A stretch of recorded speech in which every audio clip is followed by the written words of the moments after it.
Mesdames et messieurs, frères et sœurs, chers amis, salutations et bénédictions abondantes de la part de Dieu.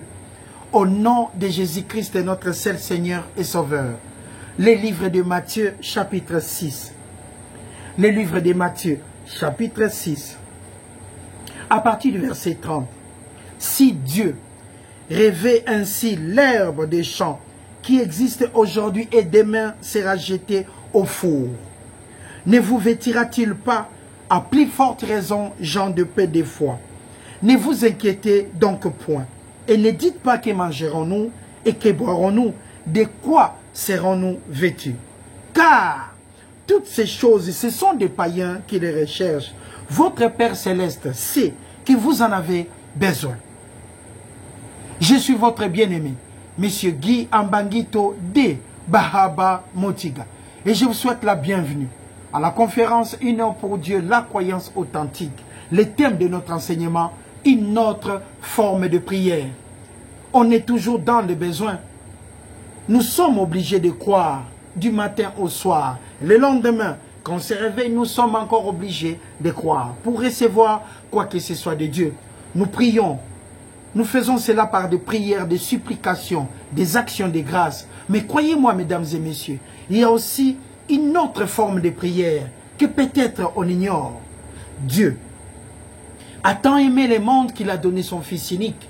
Il a donné ce qu'il avait, afin que quiconque croit en lui ne périsse point, mais qu'il ait la vie éternelle. Le but de Dieu, c'est que quiconque croit en Jésus-Christ reçoive la vie éternelle. Magnifique. Le centre d'intérêt de Dieu, c'est l'humanité, de racheter l'humanité. Maintenant, une autre forme de prière nous pousse à être reconnaissants. Faisons en sorte que le centre de nos vies, c'est d'honorer Dieu et de chercher toujours l'intérêt de la parole de Dieu. Regardons cette section de l'Écriture pour comprendre l'intérêt de Dieu pour ses enfants. Cette section essaye de clarifier un peu la situation, de comprendre les centres d'intérêt de Dieu. Et nous, en tant que ses enfants, notre centre d'intérêt restera toujours la parole de Dieu. La priorité une, parce que Dieu est tellement bon. Regardons pour comprendre encore. Ne vous inquiétez donc point, et ne dites pas que mangerons-nous, que boirons-nous, de quoi serons-nous vêtus? Car toutes ces choses, ce sont les païens qui les recherchent. Votre Père Céleste sait que vous en avez besoin. Mais qu'est-ce que vous devez faire pour avoir ainsi la réponse par rapport à vos besoins? Nous prions, nous faisons tout. Mais Dieu nous dit encore, il y avait un autre secret qu'on ne savait pas. Cherchez, cherchez. Premièrement, la priorité une, les centres d'intérêt, la parole de Dieu. Quand vous bougez, c'est Dieu. Quand vous agissez, c'est Dieu. Quand vous vous réveillez, c'est Dieu. Quand vous regardez, c'est Dieu. Et quand vous respirez, vous êtes très reconnaissant à Dieu. Voilà pourquoi il dit, pour avoir tout ce qui précède, la vie, la santé, l'argent, le travail, la richesse, tout l'équilibre de la vie, cherchez premièrement le royaume et la justice de Dieu. Et toutes ces choses vous seront données par-dessus. Magnifique. Le thème de notre enseignement, ça représente tout simplement une autre forme de croyance ainsi que de prière. Quand vous cherchez premièrement le royaume et la justice de Dieu, ça représente une autre forme de prière. Ça représente une prière. Quand on se réveille le matin et on a la capacité d'ouvrir sa Bible et d'enseigner, d'apprendre aux gens le miracle qui existe dans la parole de Dieu, cette section de l'Écriture restera toujours incomparable. Cette reconnaissance, c'est aussi une autre forme de prière. Paul n'avait pas besoin de prier à chaque moment, mais Dieu était toujours reconnaissant pour que Paul puisse avoir de quoi subvenir à ses besoins. Il n'avait pas besoin de demander l'argent, mais il y avait des chrétiens qui venaient lui rendre service. Mais lui faisait que quoi? Le centre d'intérêt de sa vie restait la parole de Dieu. C'est aussi une autre forme de prière. Le terme de notre enseignement, une autre forme de prière pour recevoir quoi que ce soit de Dieu. Pourquoi?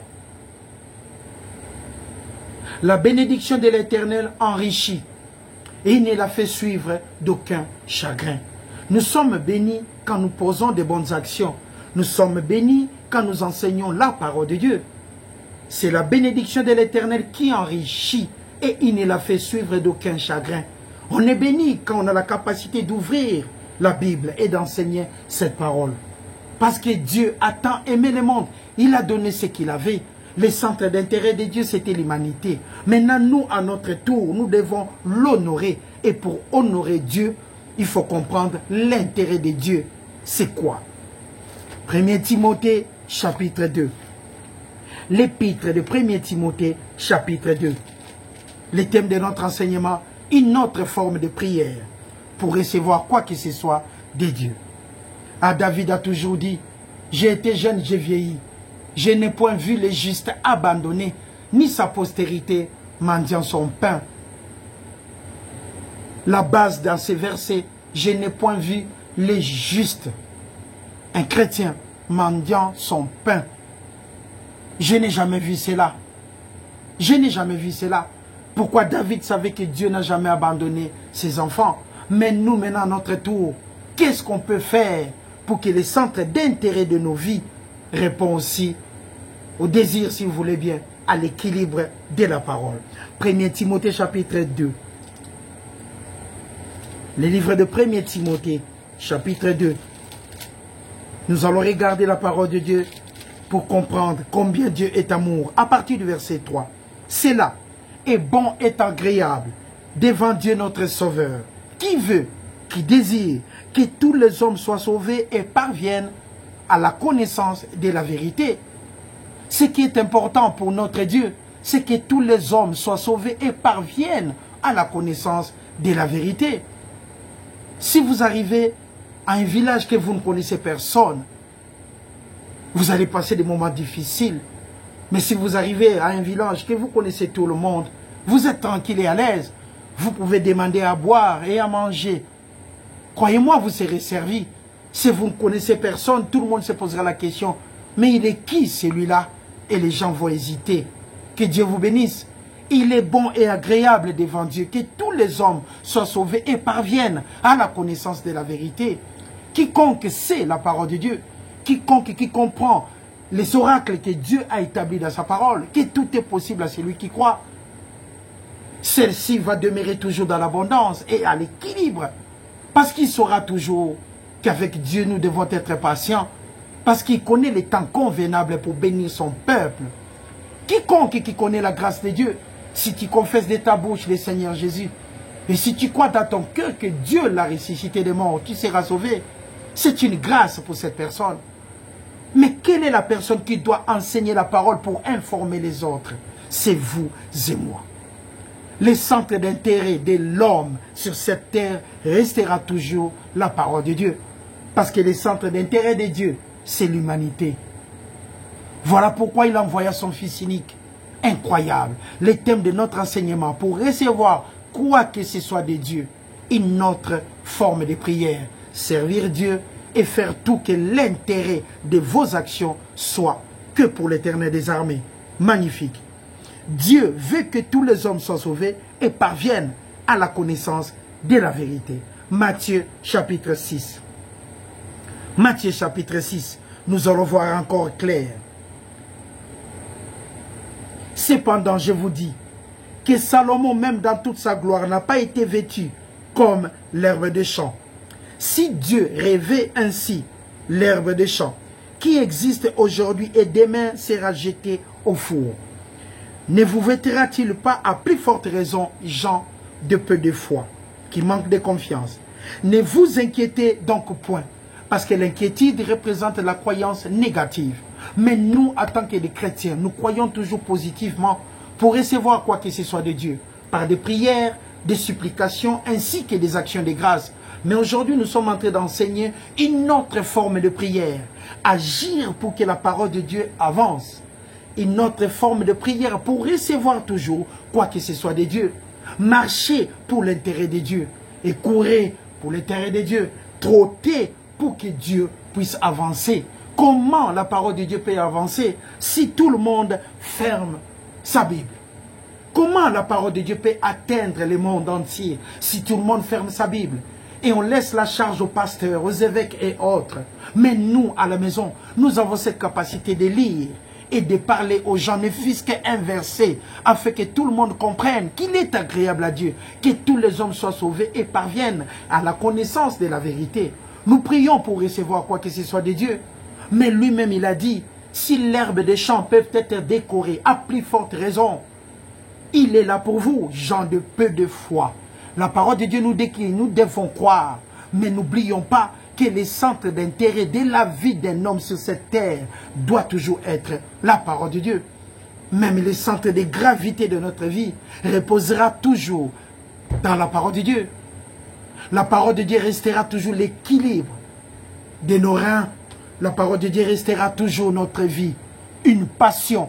Nous sommes attachés pour que ça puisse avancer. D'abord, l'intérêt de Dieu. Ne vous inquiétez donc point, la croyance positive. Et ne dites pas que mangerons-nous, que boirons-nous, de quoi serons-nous vêtus. Car toutes ces choses, ce sont les païens qui les recherchent parce qu'ils ne sont pas bénis. Mais votre Père Céleste sait que vous en avez besoin.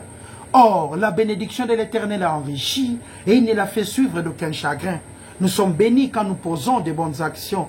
Nous sommes bénis quand nous partageons le pain avec le frère. Nous sommes bénis. Ça, c'est vrai. Mais il y a aussi une autre forme de prière que nous pouvons poser et nous serons encore bénis. Car la bénédiction de l'Éternel enrichit et il ne l'a fait suivre d'aucun chagrin.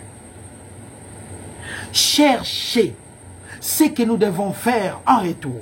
Cherchez premièrement le royaume et la justice de Dieu. Et toutes ces choses à manger, toutes ces choses, la santé, toutes ces choses, les travail, toutes ces choses, la voiture, toutes ces choses, les habits, toutes ces choses, la beauté, tout ce que vous voulez, vous seront donnés.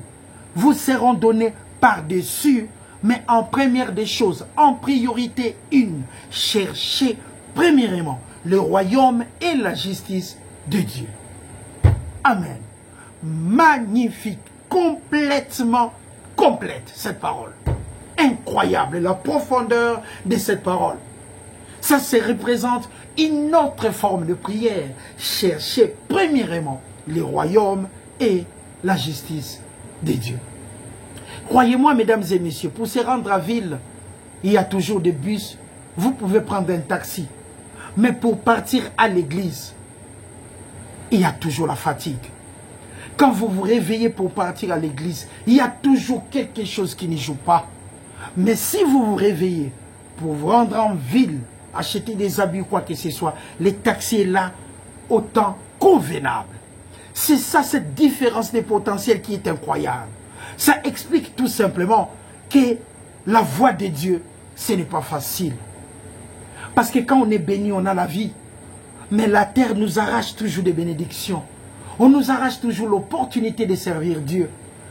On nous arrache toujours les moyens d'être bénis. Parce que la parole de Dieu nous dit une autre forme de prière. Chercher premièrement les royaumes et la justice de Dieu. Ça représente de chercher l'intérêt de Dieu. Qu'est-ce que l'intérêt? C'est quand on est face à ce qui vous est favorable.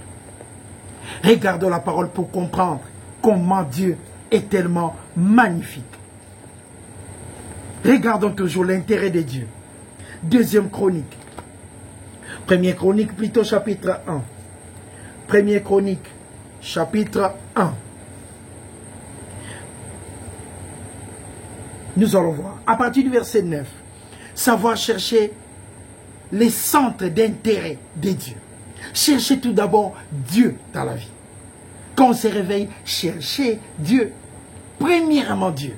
C'est une autre forme de prière pour recevoir des bénédictions en abondance. Maintenant, Éternel Dieu, que ta promesse à David, mon père, s'accomplisse. Puisque tu m'as fait régner sur un peuple nombreux, comme la poussière de la terre. Ça, c'est Salomon qui s'adresse à l'Éternel. Accorde-moi, papa, donc la sagesse de l'intelligence, afin que je sache me conduire à la tête de ce peuple. Car, qui pourrait juger ton peuple, ce peuple si grand? Salomon devait demander tout ce qu'il voulait à l'Éternel des armées. Mais il demanda à Dieu la sagesse et l'intelligence, la connaissance appliquée pour diriger les peuples de Dieu. Donc Salomon a cherché les centres de gravité de la parole de Dieu, l'intérêt de Dieu. Il a cherché premièrement le royaume et la justice de Dieu. Et la parole de Dieu nous confirme, et toutes ces choses vous seront accordées. Il n'a pas demandé la richesse ou quoi que ce soit. Salomon a considéré d'abord en priorité la parole de Dieu. Et pourtant l'opportunité était là pour Salomon d'avoir des richesses, des voitures et tout ce que vous voulez. Il n'était pas impressionné. Le but de Salomon, c'était Dieu d'abord en premier lieu. Et regardez toi-même, regardez vous-même plutôt la réalité de la parole. Quand nous mettons Dieu en première position, qu'est-ce qu'on peut recevoir en retour? Magnifique et incomparable. Salomon, il avait le pain devant lui. Il avait un plateau rempli de bijoux. Il avait tout, Salomon. Il n'avait qu'à mettre la main dans la boîte à gâteaux à papa et retirer tout ce qu'il voulait. Mais Salomon a dit, non papa, gardez le panier. Donnez-moi tout simplement la sagesse. Gardez le panier. Donnez-moi la sagesse. C'est ce que Salomon a demandé. Regardons la réponse de Dieu. Dieu dit à Salomon, puisque c'est là ce qui est dans ton cœur, puisque tu ne demandes ni des richesses, ni des biens, ni de la gloire, ni la mort de tes ennemis, ni même une longue vie, et que tu demandes pour toi rien que la sagesse et l'intelligence, je vais te l'accorder, tu en auras, mais avec aussi la richesse qui va t'accompagner. Magnifique. Mettons Dieu en première position. C'est une forme de prière. Mettons Dieu en première position dans nos vies. C'est une autre forme de prière. Quand on se réveille, n'oubliez pas de dire merci à Dieu. Quand vous marchez, rendez grâce à Dieu pour votre père, votre mère. Quand vous vous réveillez, rendez grâce à Dieu pour tous ses bienfaits. Dites merci l'Éternel, que ta parole puisse aller de l'avant. On n'est pas censé à tous les jours de demander toujours à Dieu, papa, je te remercie pour mes bijoux. Papa, je désire vivement cette robe. Papa, je veux cette chemise. Mais prenons le temps de rendre aussi grâce à Dieu, d'honorer tout ce qu'il a créé, de dire une fois Dieu que tu sois béni pour la terre. Nous te remercions pour l'air, l'oxygène. Nous te bénissons pour l'eau que tu ne cesses de nous donner. Papa, nous te remercions pour notre bonne santé. On n'est pas censé à tout moment demander à Dieu de bijoux, de demander à Dieu de travail, à manger ou quoi que ce soit. Mettons premièrement la position de Dieu comme étant la priorité une. Pensons à autre chose. C'est aussi notre forme de prière. Mettre Dieu en première position. Regardez Salomon, il a demandé que la sagesse, mais Dieu lui accorda aussi des richesses. Dieu est tellement bon, il sait ce que nous en avons besoin, mais lui-même nous dit, cherchez d'abord en priorité ma parole. Le thème de notre enseignement, une autre forme de prière. D'autres manières de demander à Dieu, c'est de les servir, parce qu'il veut que tous les hommes soient sauvés, parviennent à la connaissance de la vérité.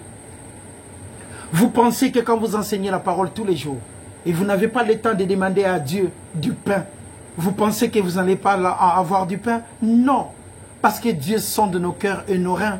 Il a dit lui-même, ce sont des païens qui demandent dans leur prière la richesse. Seigneur, je te bénis, je te infinis ma grâce. Merci pour la robe que j'ai cherchée tous les jours. Merci de prévoir une chemise pour mon mari. Papa, je te remercie pour une voiture. Il y a des modèles qui viennent maintenant de l'Europe. Je veux en avoir, Père. Je te demande une parcelle, papa. Je te remercie pour la construction d'une nouvelle villa. On demande à Dieu tout ce qu'on veut pendant 10-15 minutes.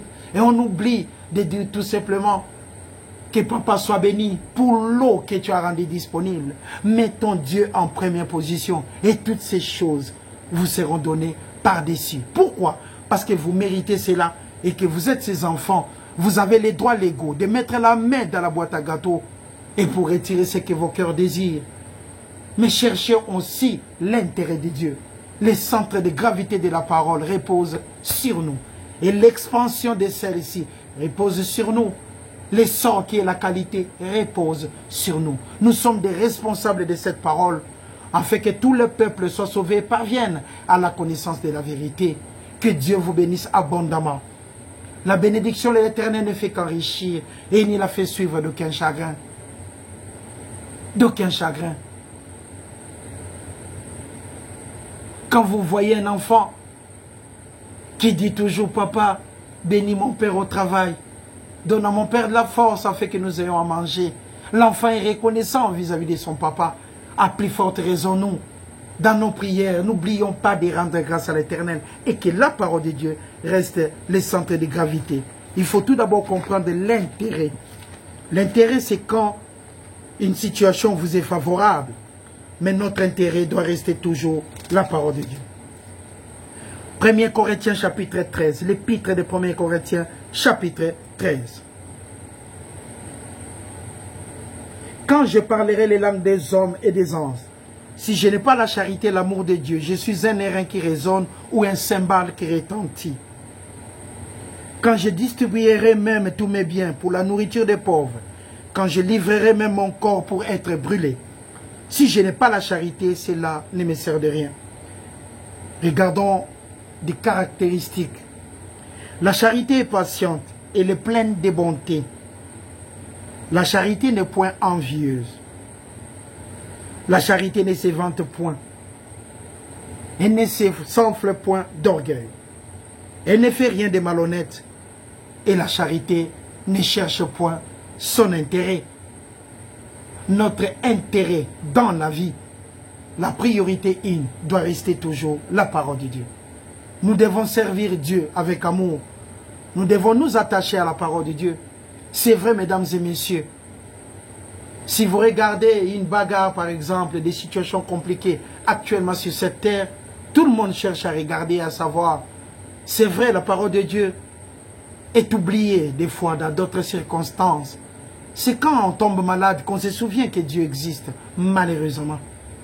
Mais maintenant, nous avons l'occasion de gagner des bénédictions dans la vie. Nous avons l'occasion de voir, nous avons l'occasion de parler, logos. Nous avons l'occasion d'agir avec la force qu'on possède. Mettez la parole de Dieu en première position dans vos vies. Ça représente une autre forme de prière. C'est une autre forme de croyance, agir pour Dieu. Il n'est point un homme pour mentir, ni un fils d'un homme pour se repentir. Dieu sait ce que vous avez besoin. Il est au courant de vos besoins. Il ne peut pas vous oublier. Mais tout cela sera comblé. Mais en première position, cherchez le royaume et la justice de Dieu. Qu'est-ce que Dieu veut? Il veut que tous les hommes soient sauvés et parviennent à la connaissance de la vérité. Mais si je ferme ma Bible, la volonté de Dieu aussi est fermée. Mais si j'ouvre ma Bible, voilà la parole de Dieu incomparable. La lumière est là, disponible pour tous les peuples. N'ayez pas honte d'enseigner la parole. N'ayez pas honte de parler de Dieu partout où vous êtes. Des moments favorables ou non, agissez pour cette parole. Nous sommes ses ambassadeurs. Nous sommes des représentants de Dieu dans le corps de Christ. Notre centre d'intérêt, de gravité, de mouvement doit rester toujours sa parole. Notre équilibre restera toujours la parole de Dieu en première position. Philippiens chapitre 2. Philippiens, l'épître de Philippiens chapitre 2. À partir du verset 4. Que chacun de vous, au lieu de considérer ses propres intérêts, considère aussi ceux des autres. L'intérêt, l'avantage. Notre avantage restera toujours la parole de Dieu. Considérons aussi l'intérêt de Dieu dans nos vies. L'intérêt de Dieu est que tous les hommes soient sauvés et parviennent à la connaissance de la vérité. Dieu ne peut pas oublier nos besoins. Mais une autre forme de demande ou de prière restera toujours la considération de Dieu en première position. Et le reste sera comblé. Parce que c'est une promesse. Et lui, il n'est point un homme pour mentir, ni un fils d'un homme pour se repentir. Il a dit, cherchez premièrement le royaume et la justice des cieux. Et toutes ces choses vous seront données par-dessus. Notre équilibre vient de Dieu. Cherchons premièrement le royaume et la justice de Dieu. Papa sait que vous êtes malade. Papa sait que vous avez besoin de travail. Papa sait que vous cherchez l'équilibre. Papa sait que vous avez une famille et que vous n'avez pas de travail. Il sait tout ce que vous avez besoin. Mais il vous demande tout simplement de chercher d'abord en premier lieu sa parole. Et toutes ces choses vous seront données par-dessus. La vérité est certaine. Et la parole de Dieu est certaine, l'incorruptible, cette parole de Genèse 1:1 en Apocalypse 22:21. Des gens qui ont servi l'Éternel avec amour, sans intérêt, ont toujours été bénis. Salomon, David, Moïse, Gédéon, Abraham, Jean-Baptiste, l'apôtre Paul, l'apôtre Pierre. Ils ont tous été bénis parce qu'ils ont considéré la parole de Dieu en première position. Même Paul, on lui dit, ne te rends pas à Jérusalem, tu seras lié. Il a dit non. Non. On ne peut pas m'arrêter pour la parole de Dieu. C'était sa vie. Il a dit lui-même, il ne pourra pas reculer parce qu'il sait qu'il va recevoir des couronnes au retour de Jésus-Christ. Mesdames et messieurs, frères et sœurs, chers amis, que Dieu vous bénisse abondamment. C'est vrai, nous sommes dans les besoins, dans tout ce que nous accomplissons sur cette terre. À la rentrée scolaire, vous êtes obligés de préparer des frais scolaires, tout, des cahiers et autres pour vos enfants. Mais c'est disponible, croyez-moi.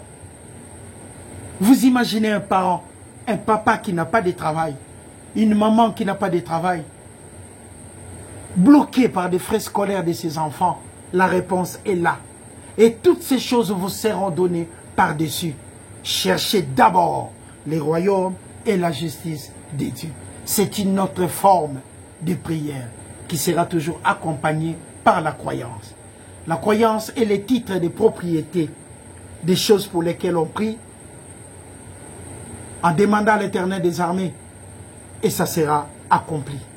La croyance dépend de notre confiance vis-à-vis de Dieu. La croyance est l'expression de notre attachement aux promesses de Dieu qu'il a établies dans sa parole. La croyance, c'est aussi une forme de reconnaissance vis-à-vis de Dieu, qui n'est point un homme pour mentir, ni un fils d'un homme pour se repentir. Mesdames et messieurs, frères et sœurs, croyez-moi, il y a aussi une autre forme de prière, une autre forme de demande. C'est servir l'Éternel avec joie et simplicité de cœur. Je vous souhaite un bon dimanche avec joie et simplicité de cœur. C'était là une autre forme de prière pour vous. Merci encore une fois. Merci beaucoup. Au revoir.